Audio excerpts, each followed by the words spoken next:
নমস্কাৰ সকলোকে ৰঙালী বিহুৰ আন্তৰিক শুভেচ্ছা জ্ঞাপন কৰিছোঁ। আশা কৰোঁ আপোনালোক সকলো ভালে আছে চাগে। মোৰো ভালেই বাৰু। আজি গৰু বিহু।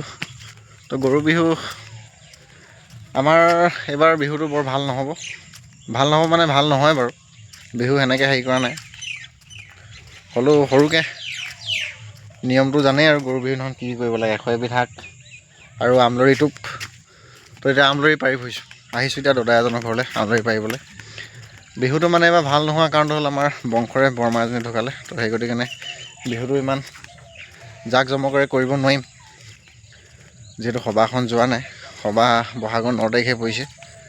তো সেইকাৰণে আৰু সৰু সুৰাকৈ এনেকৈ আৰু এতিয়া আমলৰিটো পাৰিবলৈ গৈছোঁ। ব'লক আপোনালোকক দেখাম। বতৰটো তামাম বেয়া, ভাল হ'ব না নহয়, ৰ'দটো আহিব না নাহে।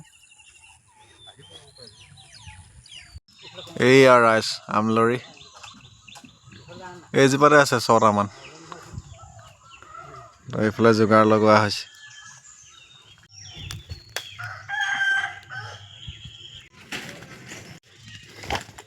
বৰ লেতেৰা কামোৱে নহয়, মালটো সিমান নাই।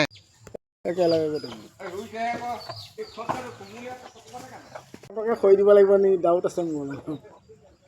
খালত এনেকৈ থাকিবগৈ থৈ আহিছে ঘৰত।